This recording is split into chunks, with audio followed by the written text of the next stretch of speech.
A mother was found thrown off the side of the road as if she were garbage, and it would take 35 years to finally solve her murder. Hello, true crimerers. This is the case of Tonya McKinley. Viewer discretion is advised.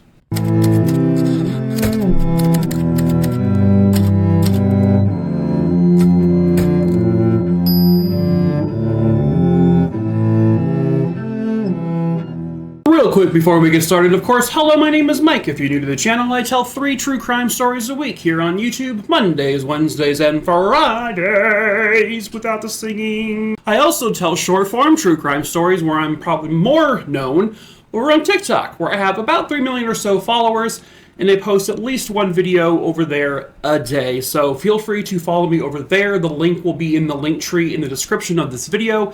It also pops up here towards the beginning and also at the end. Also, my Discord server link is in that link tree. Feel free to join it, but be over the age of 18. We also sell merch like this and other things. Also in the link tree, we ship all over the world.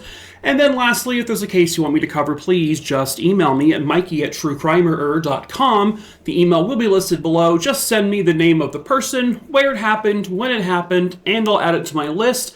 I can't promise you when I'll cover it because I pick my cases at random, but I will get to it eventually, I promise. All right, let's get into today's case. Tonya Maria McKinley was born on January 25th, 1961. And as far as I know, she was one of 2 kids. She had a sister. Her and her sister were really growing up. They were really best friends. They did everything together. Her sister and her friends would describe Tonya as vivacious, someone with a personality sometimes too big to even fill a room. And she was someone who loved to laugh and had an infectious laugh that would make other people laugh because of it. At the time of this story, she was a mother. She had an 18-month-old son. Tonya herself was 23 years old.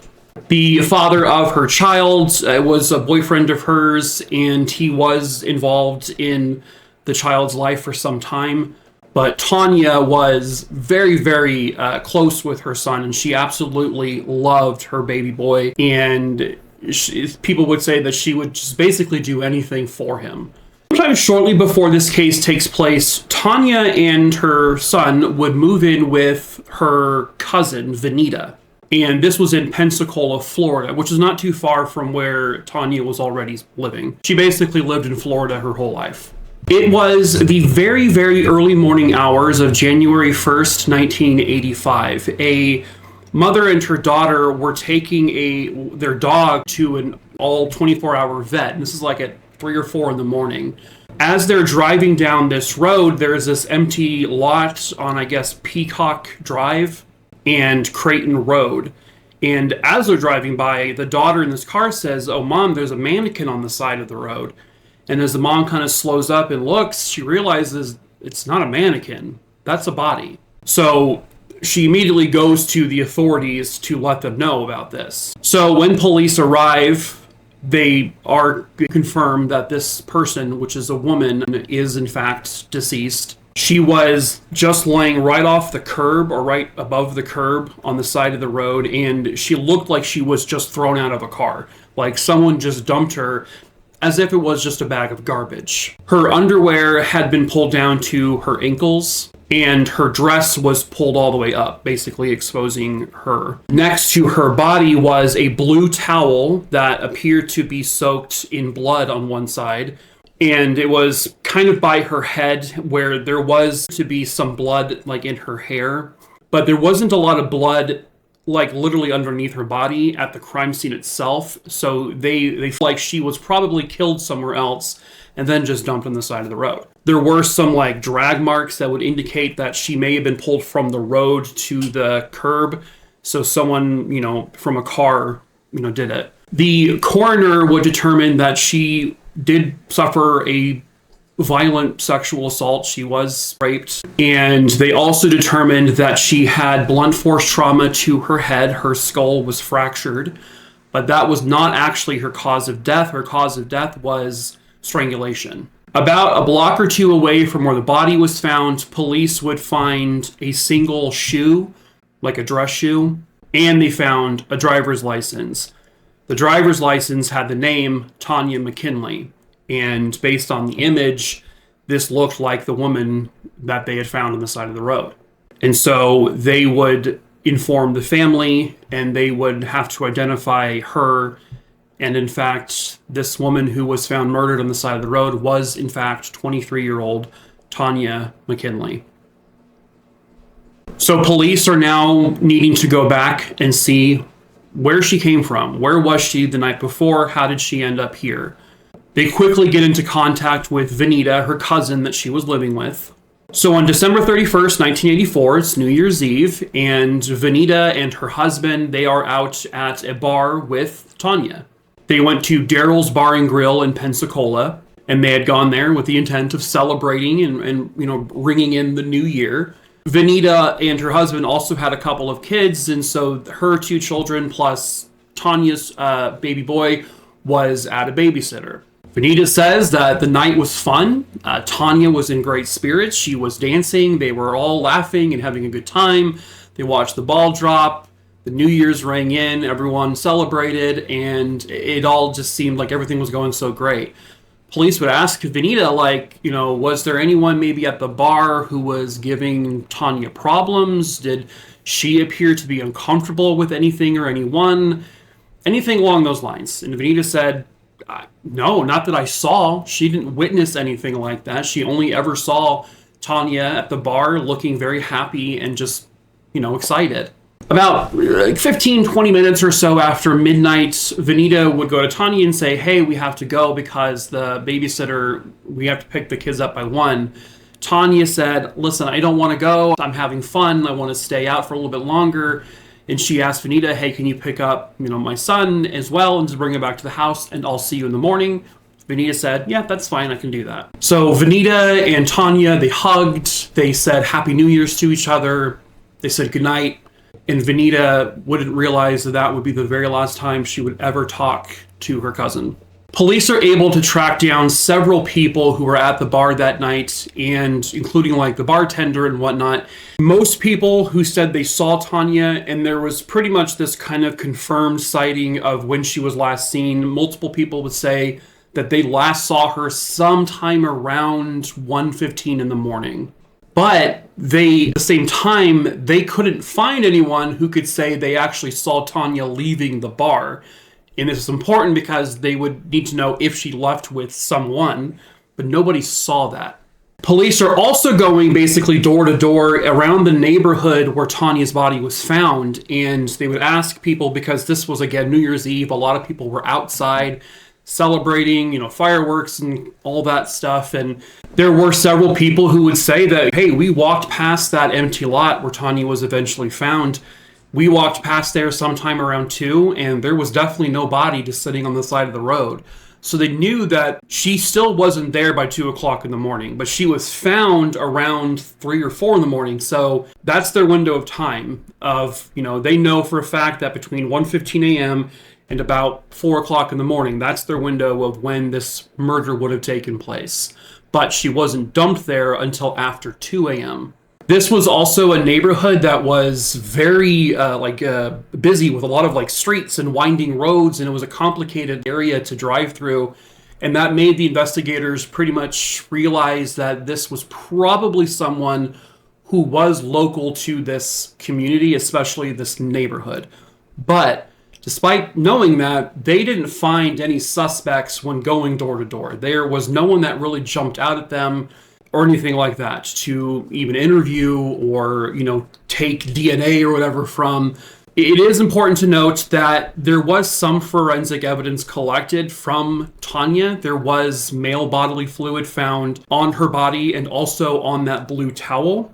And this is 1985. They didn't have the testing to really figure out who it belonged to, but they collected it and they stored it very well and very properly. They also found tiny black hairs on that blue towel, which they determined soon after were dog hairs. Tonya didn't have a black dog, but at the same time, they didn't have any way of matching that to anything, because first they need a suspect, and then they need to see if they could find a dog that would match it. There, of course, was a point where they were interested in the father of Tonya's child. He was kind of grilled. He was considered a suspect. They questioned him. They looked into where he was. Ultimately, they were able to rule him out based on alibis and stuff like that, that he just could not have done this. So it wasn't him.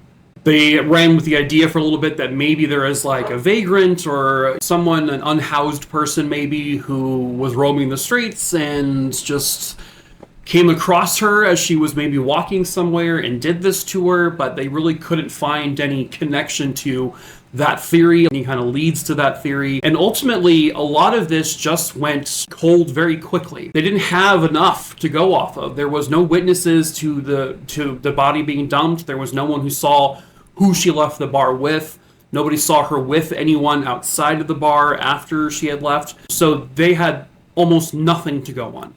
And then 35 years would go by. In 2020, in the heat of the pandemic, they would take the DNA they found with Tonya and on that blue towel, and they would plug it into their system. And they didn't find anything. Then they plugged it into one of those, genealogical websites where people obviously submit their DNA to find relatives and whatnot. And when they took the DNA from Tonya's case and plugged it into that, they found a couple of people related to the person who may have done this. And through that, through all of their smart people stuff, they were able to determine that the likely source of the DNA found with Tonya was a man named Daniel Leonard Wells, who was now 57 years old in 2020.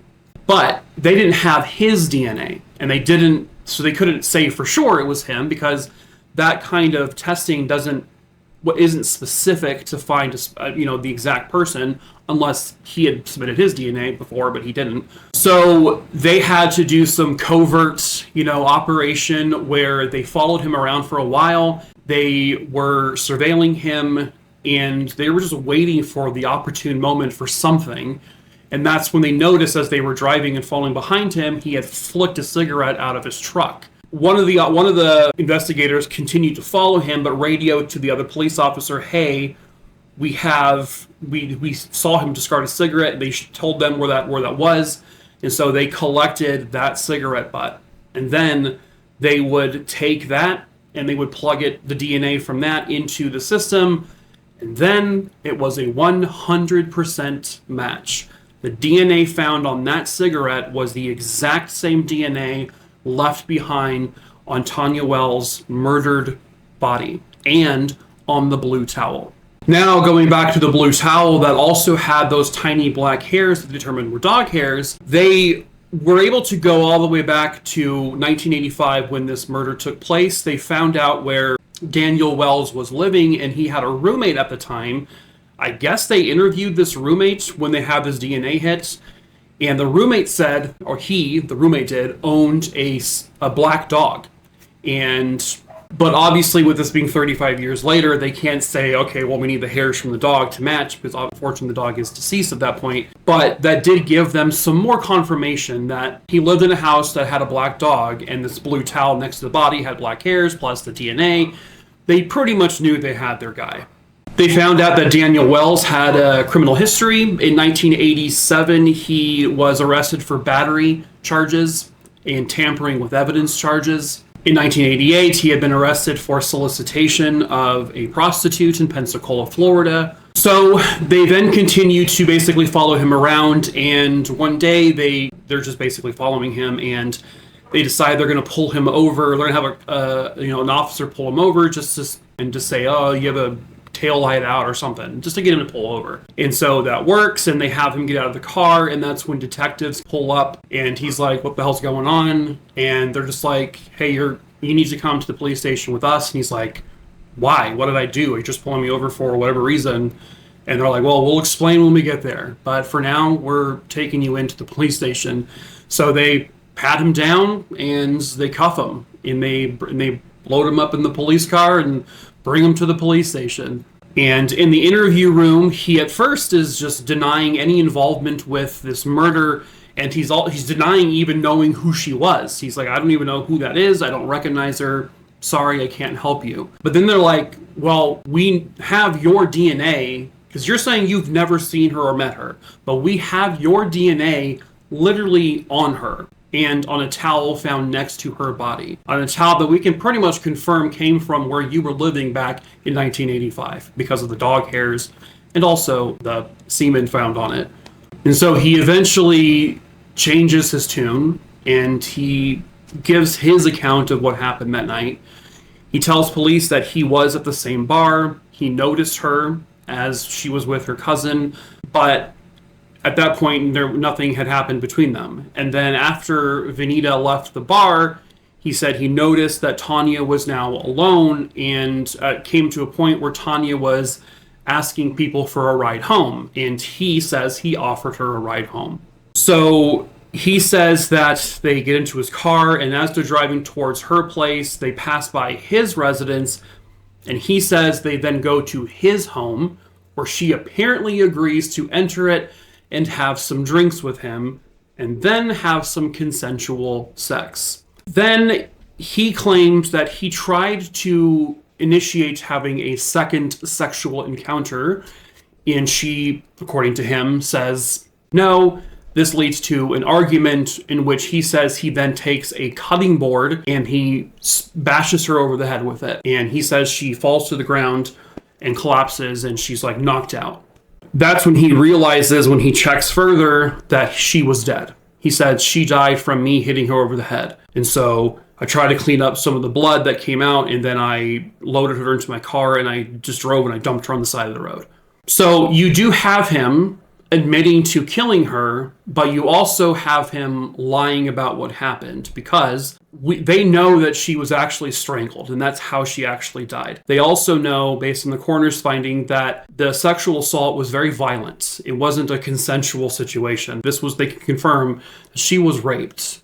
They don't know if it was before or after she was killed, more than likely before. But he essentially was trying to minimalize what he did, probably in some way of like trying to pass this off as like just a random heat of the moment situation, wasn't planned or anything, and it just was all a complete accident. He was probably doing that to build up his case of like, okay, we'll only give you a couple of years because it was just a little accident.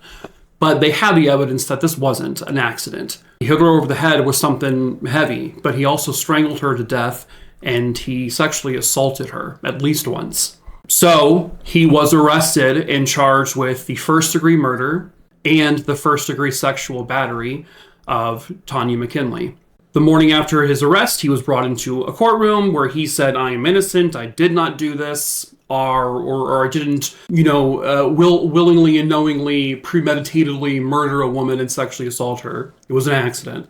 So on March 24th, of 2020, he pleads not guilty, and his trial, I think, was set for sometime in April or May of 2020, but the trial would never come, because on April 2nd, 2020, Wells was found dead in his jail cell, and he was found dead with what they described as self-inflicted injuries. Daniel killed himself instead of facing what he did. Daniel took the coward's way out, and Tonya's family would even say, yeah, he was a coward in the end. He was a coward back then, and he was a coward now. Tonya's son, who is, now at this point a full-on adult, who barely really ever knew his mom, really never really knew her because he was only like 18 months old when she died. He kind of said how frustrating this was because they had waited over 35 years to finally find out who did it. They finally have him, and they're right there right at the face of justice. They're so close to getting it. And Tonya, his mom getting the justice she deserved. And then her killer does this because he's too much of a cowardice piece of shit to own up to what he did. You wait decades for justice to come, and it's almost there, and then it's just gone. And justice will never really come now for Tonya and Tonya's son and her family. Sure, the man who killed her is dead and he can't hurt anyone anymore. And in the end, he's probably dead because he got caught. So that is, again, an admission of guilt for the most part. But you don't have that satisfaction of the jury saying, we find you guilty and you're sentenced, to life without parole or whatever the case may be. At the very least, they did finally get the answers. They finally found out what exactly happened to Tonya. And in a weird way, Tonya McKinley and her family got the justice, again, in a different kind of way, that she rightfully deserved. But that's it for this case. True crime, Maroony Dooney Dingleberry Dongs. I hope you found it interesting. As usual, please make sure you subscribe, give this video a like so it gets pushed out to more people. Follow me over on TikTok. I got a Discord, be over the age of 18 if you're going to join it. I don't know why I always go into an accent when I do this part. I don't know. I'm sorry. Stop it. And merch. We ship all over the world. And what else is there? What else is there to say to you? As I end every video, I'm going to take 2 pens. Everyone loves it when I do this. If you're new here, oh my God, people go crazy when I do this. I'm going to take these 2 pens and I'm going to shove them deep into my eye sockets and yank my eyes out and eat them on camera. Trust me, it's a thing. It's a gimmick. I know, but I got to do it. So here we go.